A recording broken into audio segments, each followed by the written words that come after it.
चलिए हम इस सेशन को शुरू करते हैं फटाफट से और देखते हैं कि क्या क्या इस सेशन में आपको मिलने वाला है। ठीक है, तो ये जो बैंक का एग्जाम है, इसमें जो सबसे महत्वपूर्ण इंपॉर्टेंट चीज है वो मैं आपको पहले बता देता हूँ। वो क्या है कि ये जो सेक्शन है आपका जनरल अवेयरनेस का, ये जो सेक्शन है आपका जनरल अवेयरनेस का और बैंकिंग का सेक्शन है। अगर आप ऑफिसर स्केल, इसका मतलब है कि अगर आप मैनेजर का एग्जाम दे रहे हैं, मैनेजर पोस्ट के लिए, तो 35 मार्क्स का ये सेक्शन आपका आएगा। इसका मतलब है कि 100 नंबर से 35 नंबर आपके केवल इसी सेक्शन से कवर होने वाले हैं। अगर आप डेटा एंट्री ऑपरेटर की पोस्ट के लिए आपने अप्लाई किया तो आपके 25 मार्क्स आउट ऑफ 100, ठीक है, डेटा एंट्री ऑपरेटर, ये ऑलरेडी लिखा होगा। तो आपको पता चल गया होगा कि अगर आपका डेटा एंट्री ऑपरेटर है तो आउट ऑफ 100 25 मार्क्स का ये सेक्शन है, और अगर आपका मैनेजर स्किल का है तो 35 मार्क्स का ये सेक्शन आपका है। इतनी बात आपको समझ में आ गई होगी क्लियरली, बहुत बेहतरीन तरीके से। ठीक है, तो आज का जो सेशन है बहुत बेहतरीन तरीके से मैं एक एक चीज इस सेक्शन के बारे में आपको बताऊंगा, और उसके बाद हम इस पूरे सेक्शन में ताबड़तोड़ वीडियोस बनाएंगे और उससे आपकी जो प्रॉब्लम है इस सेक्शन की वो दूर हो जाएगी। और आप देख भी पा रहे हैं कि इस सेक्शन का जो वेटेज है वो सबसे ज्यादा है, इसलिए स्कोरिंग सब्जेक्ट भी है, तो आपको फोकस भी सब्जेक्ट के ऊपर ज्यादा करना पड़ेगा। ठीक है, चलिए अब देखते हैं एक और चीज। इसमें देखो दो सेक्शन आप देख पा रहे हैं कि इसमें दो सेक्शन आपके दिए हुए हैं। ठीक है, कौन कौन से सेक्शन है देखो। एक तो आपने देखा कि जनरल अवेयरनेस एक सेक्शन है और बैंकिंग दूसरा है। तो इस पर्टिकुलर सेक्शन में भी दो सेक्शन उन्होंने कैटेगराइज कर दिए। एक आपका क्या हो गया, एक आपका जीए हो गया और दूसरा आपका क्या होगा, बैंकिंग का सेक्शन होगा। तो दो जगह से आपके क्वेश्चन आपके एग्जाम में पूछे जाएंगे। इतनी बात सभी को क्लियर हो गई होगी। क्लियर, तो मैं एक बार फिर से रिपीट करूंगा कि एक बहुत ही इंपॉर्टेंट सेक्शन है आपका जीए का, बैंकिंग का। उसमें भी आपका एक सेक्शन जीए हो गया, दूसरा बैंकिंग हो गया। इंपॉर्टेंट है क्योंकि वेटेज एग्जाम में बहुत ज्यादा। ठीक है, अब नीचे देखो, एक सबसे नीचे आप देखोगे क्या लाइन में लिखा हुआ है, this section test the candidate on their awareness of the world around them. इसका मतलब क्या है कि जो भी एस्पायरेंट्स, जो भी कैंडिडेट एग्जाम लिखने जा रहे हैं, उनकी जो अवेयरनेस है उसको चेक किया जाएगा। अवेयरनेस कौन सी, कि हमारी सोसाइटी में, हमारी कंट्री में, हमारे स्टेट में, इंटरनेशनली क्या क्या बड़े बड़े इवेंट्स हो रहे हैं, उन सारे इवेंट्स पर बेस्ड क्वेश्चंस आपके एग्जाम में पूछे जाएंगे, बस, और उससे ज्यादा कुछ नहीं होगा। ठीक है, बट जो एक बड़ा चैलेंज है वो स्टूडेंट्स के सामने क्या रहता है सेक्शन को लेके, कि यार क्या पढ़ें, ठीक है, और कहाँ से पढ़ें और कैसे पढ़ें। ये तीन क्वेश्चंस आपके दिमाग में हमेशा रहेंगे इस सब्जेक्ट से, इस सेक्शन से रिलेटेड। तो इन तीनों क्वेश्चंस का आंसर मैं आपको दूंगा, मैं आपकी प्रॉब्लम सॉल्व करूंगा, मैं आपको गाइडेंस दूंगा, वो पाथ बताऊंगा जिस पाथ पर आपको चलना है, और आपकी सारी प्रॉब्लम इजीली आपकी क्या हो जाएंगी, खत्म हो जाएंगी। ठीक है, चलिए तो अब हम इसमें फर्दर और डिटेल में देखते हैं सेक्शन के बारे में। चलिए, सबसे इंपॉर्टेंट सेक्शन आपका आ गया। तो आपका जो जीए एंड बैंकिंग का जो सेक्शन है, इस सेक्शन में जो सबसे इंपॉर्टेंट सेगमेंट है वो आपका क्या है, वो इंपॉर्टेंट सेगमेंट है दोस्तों करंट अफेयर्स का। ठीक है, ये करंट अफेयर्स आपने देखा होगा यूट्यूब पर बहुत सारे चैनल पे करंट अफेयर्स चलता रहता है डेली, और बहुत सारे स्टूडेंट देखते हैं। लेकिन एक बात आपको याद रखना पड़ेगा कि हर एग्जाम के हिसाब से करंट अफेयर्स होता है और उसको डिजाइन किया जाता है। क्या बैंक का करंट अफेयर्स आईएएस के एग्जाम में, यूपीएससी के एग्जाम में आएगा, क्या नहीं। ठीक है, या एसएससी का जो करंट अफेयर्स है क्या वो बैंक के एग्जाम में आएगा, हाँ कुछ कॉमन हो सकते हैं, लेकिन बैंक का करंट अफेयर्स में थोड़े चेंजेस मिलेंगे, एसएससी का थोड़ा अलग होगा, यूपीएससी का और डिटेल में होगा। समझ में आ गया, तो ये चीज आपको दिमाग में रखनी। अब हम करंट अफेयर्स में देखते हैं कि ये करंट अफेयर्स क्या है। सॉरी, करंट अफेयर्स का मतलब दोस्तों क्या हो, करंट अफेयर्स का मतलब क्या हो गया, जो चीजें आपकी क्या होती हैं, चेंज होती रहती हैं, वो स्टैटिक नहीं है, जो चीजें चेंज होती हैं। अब आप कहोगे सर कौन सी चीजें हैं जो चेंज होती रहती है, मैं आपको बताता हूँ। देखो दोस्तों, ऑस्कर्स अवार्ड अभी आपने सुने होंगे, अनाउंस हो गए। ऑस्कर अवार्ड्स 2020 में किसी और को मिले होंगे बेस्ट फिल्म के लिए, बेस्ट एक्टर के लिए, एक्ट्रेस के लिए 2021 में किसी और को मिलेंगे। तो ये क्या हो गया, करंट अफेयर है जो क्या हो रहा है, चेंज हो रहा है। ठीक है, उसी तरीके से और चीजें देखते हैं। जैसे आपने देखा, आप जैसे फॉर एग्जांपल, जैसे अभी बिल्कुल लेटेस्ट की बात करते हैं, जैसे वैक्सीन। अभी आपने देखा कि वैक्सीन का क्राइसिस चल रहा है, तो आप देखोगे, आपसे एग्जाम में पूछा जा सकता है कि भाई, जैसे फॉर एग्जांपल मैं आपसे पूछूं कि भारत में एक वैक्सीन बनाई गई कोविशील्ड, ठीक है, तो मैं आपसे पूछूं कि ये कोविशील्ड वैक्सीन किसने बनाई है, तो आप लोग मुझे कमेंट सेक्शन में लिख के बताएं कि कोविशील्ड वैक्सीन किसने बनाई है। ठीक है, तो कोविशील्ड वैक्सीन किसने बनाई है, ये सीरम इंस्टीट्यूट ऑफ इंडिया ने बनाई है। एक क्वेश्चन आपके एग्जाम का पूछा जा सकता है। देखो करंट अफेयर्स है, 2019 में तो हम वैक्सीन के बारे में ना सीरम इंस्टीट्यूट के बारे में जानते थे, लेकिन अब ये करंट अफेयर्स है। क्या 2022 में हम इसके बारे में बात करेंगे, कह नहीं सकते। हो सकता खत्म हो जाए सारी चीजें, कोविड वोविड और वैक्सीन वैक्सीन सब लग जाए, हो सकता नहीं भी हो। तो आपसे पूछ लेंगे कि भाई कोविशील्ड वैक्सीन कौन सा कंपनी बना रहा है। ठीक है, तो सीरम इंस्टीट्यूट ऑफ इंडिया। किसके साथ मिलके बना रहा है, एस्ट्राजेनेका के साथ, फॉरेन कंपनी है। इस ये कहाँ पर स्थित है, ये आपके एग्जाम में पूछा जा सकता है क्वेश्चन कोने में। यही आपके क्या होते हैं, क्वेश्चंस होते हैं जो आपके एग्जाम में पूछे जाते हैं। ये हो गया करंट अफेयर्स। ठीक है, दूसरा वैक्सीन भी पूछ सकते हैं, कोवैक्सीन। वो कौन बना रहा है, वो भी हमें पता होना चाहिए। भारत बायोटेक बना रहा है, आईसीएमआर के साथ मिलके बना रहा है। तो ये दोनों भारत के वैक्सीन है। ठीक है, एक और तीसरा वैक्सीन स्पुतनिक, जिसके बारे में बहुत बात हो रही है, रूस का वैक्सीन है। ठीक है, वो भी हमारी कंट्री में आ गया है। तो ये सारे क्वेश्चन क्या हो गए, आपके करंट अफेयर्स के क्वेश्चन हो गए। आपको बात समझ में आ रही है ना। ठीक है, चलिए आगे बात करते हैं। तो अब देखो यहाँ पर क्या लिखा है, अवार्ड्स एंड ऑनर्स। तो मैंने क्या बताया, जैसे ऑस्कर अवार्ड्स हो गए, ठीक है, नोबेल प्राइज हो गए, आपने सुना होगा पद्म अवार्ड, सुने ना, पद्मश्री, पद्म भूषण, पद्म विभूषण अवार्ड। ठीक है, अभी आपने देखा होगा कि दादा साहेब फाल्के अवार्ड अनाउंस किया गया। किसको दिया गया, कमेंट सेक्शन में जल्दी से मुझे लिख के बताओ कि किसको दिया गया। ठीक है, एक बहुत ही बड़े एक्टर हैं जिनको ये अवार्ड दिया गया। तो ये सारा क्या हो गया, आपका अवार्ड्स एंड ऑनर्स हो गए। ठीक है, अब देखो इसमें हमने क्या देखा, जैसे साइंस इन्वेंशन, भाई नोबेल प्राइज है, तो नोबेल प्राइज तो साइंस की साइंस में ही दिया जाता है ना, तो साइंस में भी दिया जाता है, अर्थ इकोनॉमिक्स में भी, तो हमें वहां से देखना है किसको मिलेगा, किसको मिला है।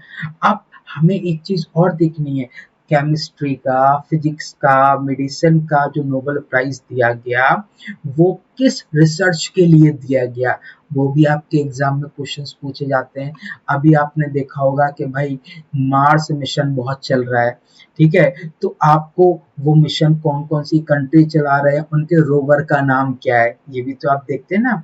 ठीक है, तो उनके नाम होते हैं, वो भी आपको पता लगना है। जैसे एब्रीविएशन, अब ये एब्रीविएशन क्या है मैं आपको बताता हूँ। जैसे फॉर एग्जांपल, आप लोगों ने सुना होगा रुपए कार्ड, सुना है ना, सभी लोगों ने सुना है।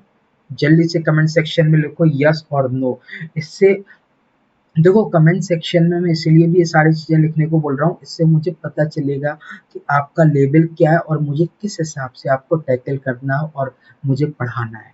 ठीक है, रुपए कार्ड हो गया, जैसे आपने देखा होगा कि गूगल पे चलता है। ठीक है, तो गूगल पे तो गूगल पे का है, लेकिन गूगल पे के पीछे जो टेक्नोलॉजी काम करती है वो कौन सी कंपनी या कौन से ऑर्गेनाइजेशन के अंडर में आता है, जिसका नाम है एनपीसीआई। अब आप इस बैंक में जब काम करोगे तो आप सेविंग अकाउंट पर रुपए कार्ड इशू करोगे। अब आप सोचो, आप बैंक ब्रांच में बैठे हुए कस्टमर आएगा, वो बोलेगा सर सेविंग्स अकाउंट ओपन कर, आप उसका सेविंग्स अकाउंट ओपन करोगे और उसको रुपए कार्ड पकड़ाओगे। ठीक है, सपने देखो भाई, सपने देखने में कोई बुराई थोड़ा, क्या सपने जब तक हम देखेंगे नहीं, जब तक वो सच नहीं होते ना वो साकार होते। सपने देखो, फिर उन सपनों को फॉलो करने का रास्ता चुनो कि भाई मुझे इसको पाना है। ठीक है, तो एनपीसीआई ये आपका क्या हो गया, शॉर्ट फॉर्म हो गया। आपसे पूछ लेंगे बताओ, बड़ा इंपॉर्टेंट है, national payment corporation of India. तो ये सारी चीजें आपके एग्जाम में पूछी जाती है। ठीक है, तो मेरे हिसाब से अभी बात समझ में आ गई। जैसे लिखा है हु इज हु, ठीक है, ये वाला देखो सबसे आखिरी में, कौन क्या। तो अभी आपने शायद न्यूज में सुना होगा, एक नाम बड़ा फेमस हो गया है, एंथनी फाउची।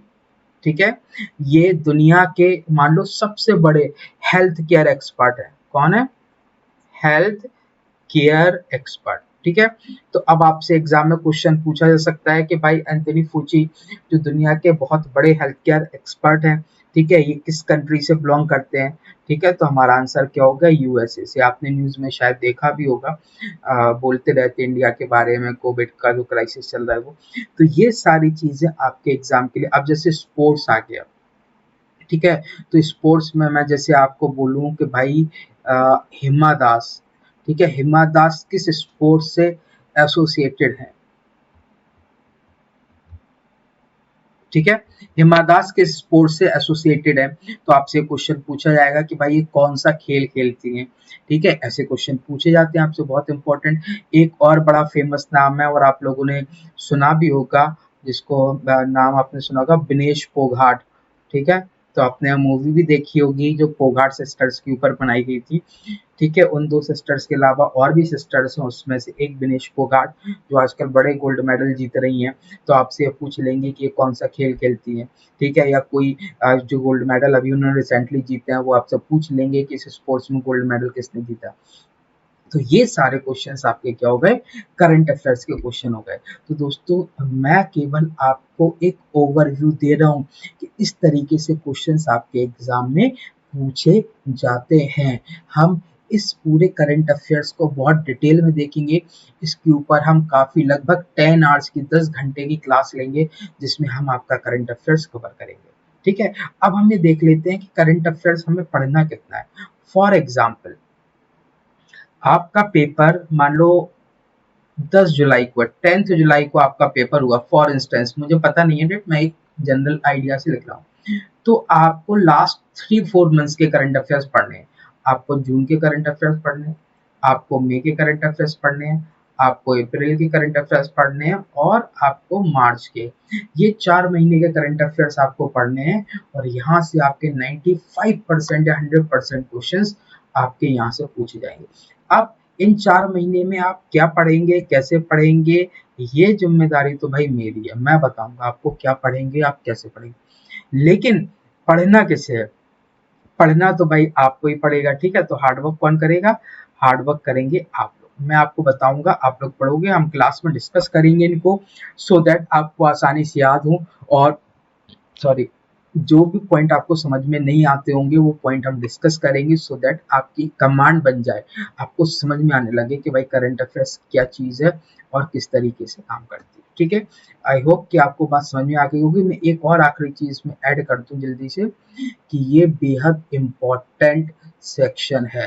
ठीक है, काफ़ी सारे क्वेश्चन, मुझे पूरी उम्मीद है कि लगभग 40 से 50% क्वेश्चन जो होंगे वो आपके केवल इसी सेक्शन से कवर होने वाले हैं एग्जाम में।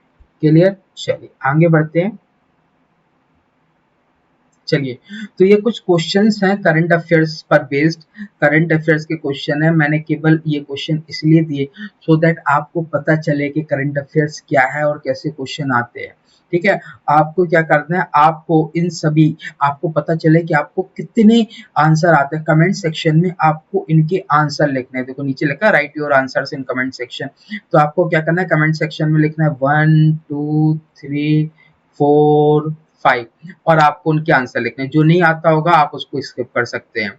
ठीक है, सो दैट मुझे पता चलेगा कि आपको कितनी चीजें आती हैं। और एक और चीज, इससे आपका इंटरेस्ट भी पता चलेगा। देखो, किसी भी काम को करने का सबसे बेहतरीन तरीका क्या होता है कि उस काम में आपका इंटरेस्ट होना चाहिए। अगर आपका इंटरेस्ट है, अगर वो काम आपको करना पसंद है, तो आप ये मान के चलो कि आपके एफर्ट्स 50% कम हो जाएंगे ऑटोमेटिकली। क्यों? क्योंकि वो इंटरेस्ट है आपका, क्योंकि वो काम आपको करना पसंद है, इसलिए अपने आप 50% कम एफर्ट्स आपको लगाने पड़ेंगे। और अगर वो काम आपको पसंद नहीं है तो आपको एफर्ट्स बहुत ज़्यादा डालने पड़ेंगे, ये बात याद रखना। ठीक है, तो बहुत आसान सा क्वेश्चन है। देखो, दुनिया में कौन रिचेस्ट पर्सन है? सभी को पता है, पहले अमेजोन के जो हेड थे जेफ बेजोस, उनकी जगह किसी और ने ले ली है। ठीक है, इसरो के चेयरमैन, ठीक है, बहुत पुराना है ये, मतलब पुराना इन द सेंस कि काफी टाइम से। लेकिन अब इम्पोर्टेंट करंट अफेयर्स क्यों है? क्योंकि इनको अभी 1 साल का एक्सटेंशन मिला है।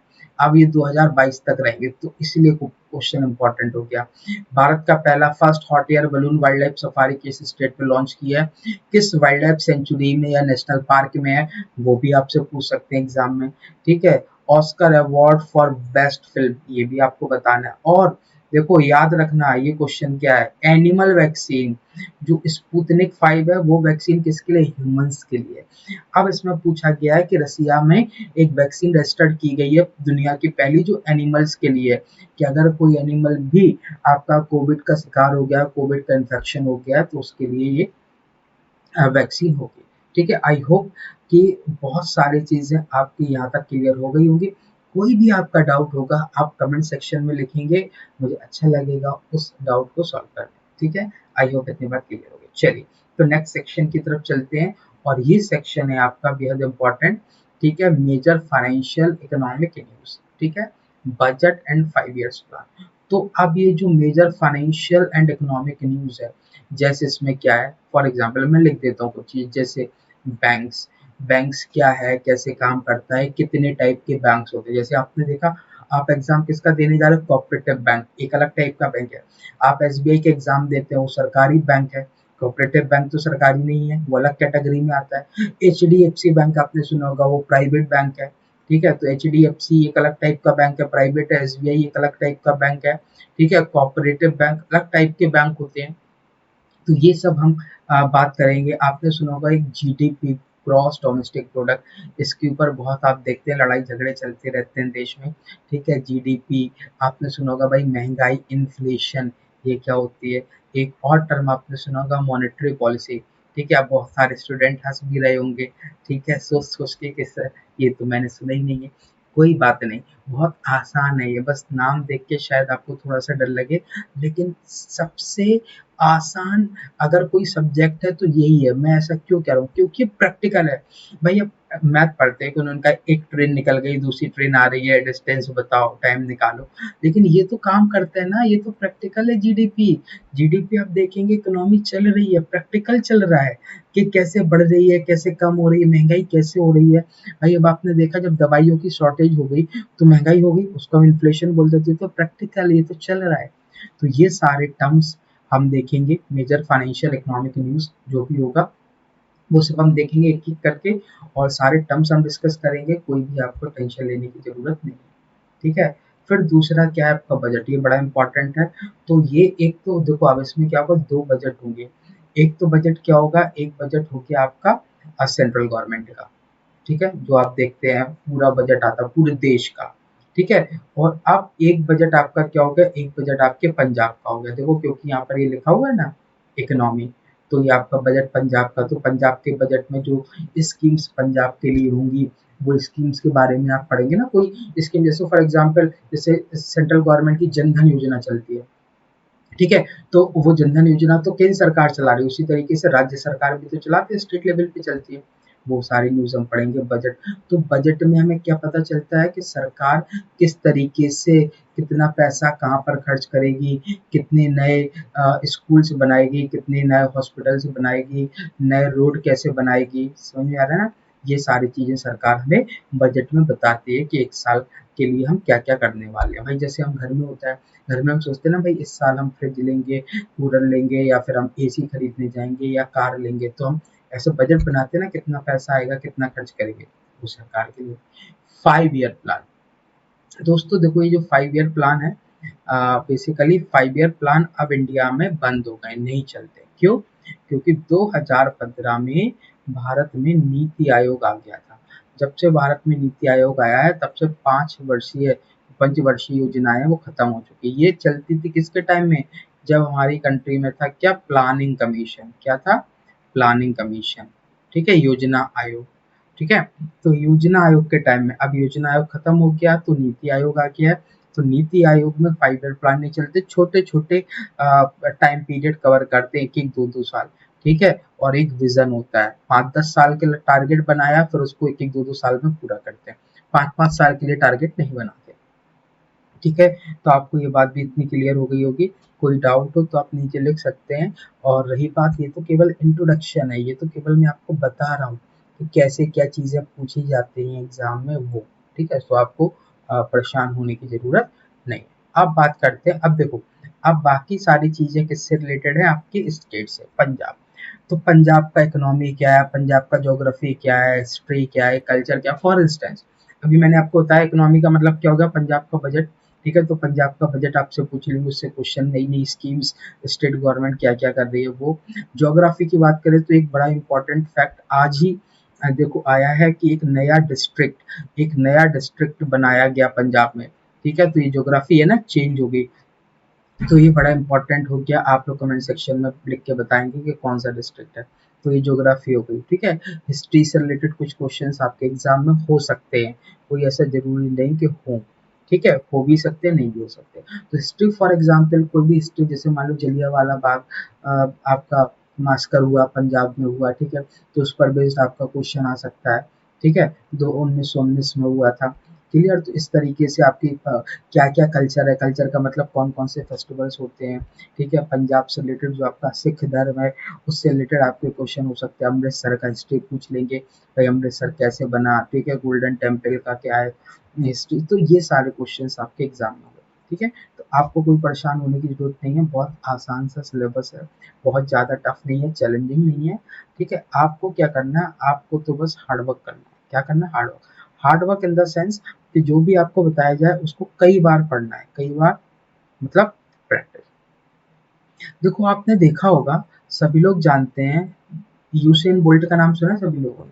ठीक है, यूसेन बोल्ट का नाम सभी लोगों ने सुना है। 100 मीटर रेस दौड़ता है। ठीक है, आप सोचो 100 मीटर रेस दौड़ता है, कितनी, लगभग 8-9 सेकंड में पूरी करता है। 100 मीटर रेस 8-9 सेकंड में पूरी करता है, सोचो। अब 8-9 सेकंड में 100 मीटर की रेस पूरी करने के लिए वो रोज डेली प्रैक्टिस करता है। समझ में आएगा, केवल कितने सेकंड दौड़ना है उसको, केवल 9 सेकंड, 8 सेकंड, जितना कम से कम टाइम लगे। और उसके लिए वो डेली 2-2, 4-4, 5-5, 6-6 घंटे प्रैक्टिस करता है। समझ में आ गया ना, तो बस उसी तरीके से है। ठीक है, तो जितनी ज्यादा आप प्रैक्टिस करेंगे उतनी आप उसमें क्या हो जाएंगे, परफेक्ट हो जाएंगे।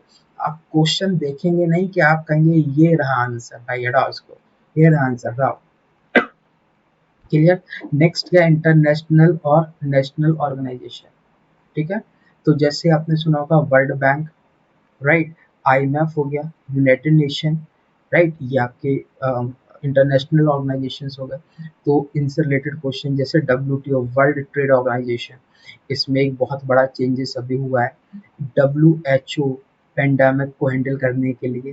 ठीक है, तो इस पर बेस्ड आपके क्वेश्चन आएंगे, क्या क्या क्वेश्चन आ सकते हैं, इनके हेड कौन है, इनका हेडक्वार्टर कहाँ है। ठीक है, ये रिपोर्ट्स भी पब्लिश करते हैं, तो कौन कौन सी रिपोर्ट्स पब्लिश होती हैं जो इम्पोर्टेंट होंगी, वो आपके एग्जाम में क्वेश्चन पूछे जाएंगे। ठीक है, आई होप आपको क्लियर हो गया होगा। तो ये पूरा के पूरा सिलेबस था, जो कि बहुत आसान है। इसको मैं जल्दी से क्या करता हूँ, कोशिश करता हूँ कि मैं इसको समराइज भी कर दूँ। ठीक है, तो समराइज कर देते हैं हम इसको, तो आपके लिए आसान हो जाएगा। ठीक है, तो देखो सिंपल सी बात है, जीए एंड बैंकिंग का सेक्शन है आपका। इसमें सबसे इम्पोर्टेंट है करंट अफेयर्स। ठीक है, दूसरा आपका क्या होगा, बैंकिंग अवेयरनेस हो गया। ठीक है, बैंकिंग या इकोनॉमिक के जो टर्म्स हैं वो आपके पूछे जाएंगे, या हम फाइनेंस के टर्म्स भी बोल सकते हैं, ये आपके पूछे जाएंगे। ठीक है, ये हो गया। ठीक है, तीसरा आपका क्या हो गया, मेनली बजट, दो बजट हो गए आपके इसमें। ठीक है, सेंट्रल और स्टेट दोनों के बजट हो गए, और 5 ईयर प्लान हो गए, राइट। और आपका जो भी है ज्योग्राफी, हिस्ट्री, कल्चर, ठीक है, ये सब किसका आपका हो गया, पंजाब स्टेट का। ये 4 सेक्शन में मैंने इसको कैटेगराइज कर दिया आसान शब्दों में, सो दैट आपको ज़्यादा प्रॉब्लम नहीं हो। ठीक है, तो और एक और चीज़ है, ये सीक्वेंस में ही लिखा हुआ है। सीक्वेंस का मतलब है सबसे ज़्यादा क्वेश्चन इससे आएंगे। ठीक है, फिर उससे कम क्वेश्चन इससे आएंगे, उससे कम क्वेश्चन इससे आएंगे, और उससे भी कम क्वेश्चन इससे आएंगे। ठीक है, ये आपका सेटअप रहेगा। ठीक है, और हम पूरा के पूरा जो आपका सिलेबस है वो पूरा डिटेल में कवर करेंगे। ठीक है, डिटेल्ड मैनर, और एक एक चीज़ कवर करेंगे। जो भी आपके डाउट्स होंगे वो डाउट्स भी हम कवर करेंगे। ठीक है, डिटेल, आपको कोई भी प्रॉब्लम नहीं होगी। बस आपको क्या करना है, अभी मैं आपको बताता हूँ आपको क्या करना है। ठीक है, चलिए। ठीक है, आई होप इतनी बात आपको समझ में आ गई होगी। और उम्मीद करते हैं कि सेशन आपको पसंद आए, और अगर सेशन आपको पसंद आए तो अपने दोस्तों के साथ शेयर करिए, और उनके जो डाउट्स हैं उनसे बोलिए कमेंट सेक्शन में लिखिए। अगर आपके डाउट्स ज़्यादा होंगे और जेन्युइन डाउट होंगे तो हम एक डाउट सेशन भी रखेंगे इस पर्टिकुलर सेक्शन के लिए, सो दैट आपकी सारी प्रॉब्लम पहले सॉल्व हो जाए। ठीक है, चलिए। तो हाँ, तो हम ये बात कर रहे थे, ये देखो क्या लिखा हुआ है कि success is no accident, it is hard work, perseverance, learning, studying, sacrifice and most of all love of what you are doing and learning to do. इसका मतलब है देखो, सक्सेस कोई एक्सीडेंट नहीं है कि भाई कभी जा रहे रास्ते में और जैसे एक्सीडेंट हो जाता है, उन्होंने कहा अरे यार ये पता नहीं कैसे हो गया, तो आप बोलो अरे यार ये पता नहीं कैसे हो गया, मैं तो सक्सेसफुल हो गया। नहीं, ऐसे नहीं होता। जब आप हार्ड वर्क करोगे, परसेवरेंस, आप लगातार करते रहोगे किसी काम को, आप स्टडी करते रहोगे, आपको बहुत सारी चीज़ें सेक्रीफाइस भी करनी पड़ेंगी। भाई आपको क्या क्या सेक्रीफाइस करना पड़ सकता है, मैं आपको बता ही देता हूँ। आपको इंस्टा सेक्रीफाइस करना पड़ सकता है, एफबी सेक्रीफाइस करना पड़ता है, अगर ट्विटर चलाते हैं तो ये सेक्रीफाइस करना पड़ सकता है। सेक्रीफाइस का मतलब ऐसा नहीं है कि आप इसको आप यूज नहीं कर सकते हैं, ठीक है। लेकिन वो होता है ना, हर 2-2 मिनट में मोबाइल मोबाइल टिंग किया, अरे किसका आ गया, टिंग किया, अब आपने उठा लिया, वो नहीं। आप एक टाइम बना लो कि भाई मैं मॉर्निंग में लेट सपोज 7 से लेके 11 बजे तक मैं मोबाइल नहीं उठाऊंगा। वैसे भी इतने मॉर्निंग में कम आपके मोबाइल पर नोटिफिकेशन ये सारी चीज़ें आती हैं, तो आप बोलो भाई इतने घंटे मैं नहीं उठाऊंगा, ठीक है। शाम को फॉर एग्जांपल इवनिंग में 5 to 10 लेट सपोज आपने डिसाइड किया कि भाई मैं 5 घंटे ये मोबाइल, ये स्टडी का टाइम लेट सपोज आपने बनाया मॉर्निंग इवनिंग सेशन, कि भाई इस टाइम पर मैं मोबाइल नहीं चलाऊंगा, बाकी दिन मोबाइल चलाओ, कोई दिक्कत नहीं है, कोई प्रॉब्लम नहीं है। बट एक इससे क्या होगा कि अगर आप मोबाइल करोगे तो कॉन्सेंट्रेशन मेन जो की है सक्सेस की, वो कॉन्सेंट्रेशन है। बहुत लोग 3 आवर्स पढ़ के भी एग्जाम क्लियर करते, बहुत लोग 10 घंटे पढ़ के भी एग्जाम क्लियर नहीं कर पाते। क्यों? क्योंकि जो 3 आवर्स में पढ़ते हैं उनका फोकस बहुत ज्यादा होता है, क्योंकि बस वो एक ही चीज पर फोकस कर रहे हैं। जो 10 घंटे पढ़ रहे हैं वो क्या कर रहे हैं, उनकी उनकी क्या है, किताब भी खुली हुई है, ठीक है, और साथ में उनका मोबाइल भी खुला हुआ है, ठीक है। तो अब आप सोचो दोनों चीजें एक साथ नहीं हो सकती, एक ही चीज हो सकती है, ठीक है। तो इसी के साथ हम इस सेशन को फिनिश करते हैं, और उम्मीद करते हैं कि सेशन आपको पसंद आया होगा, और आप इस सेशन को ज़्यादा से ज़्यादा अपने दोस्तों के साथ शेयर भी करेंगे। आपका कोई भी डाउट होगा वो आप कमेंट सेक्शन में लिखेंगे, और ये केवल एक इंट्रोडक्शन था कि किस तरीके का सिलेबस है आपका और हम कैसे इसको डिस्कस करेंगे। आने वाले सेशंस में हम इसको डिटेल में देखेंगे और सारी चीज़ें हम डिटेल में पढ़ेंगे, ठीक है। जय हिंद।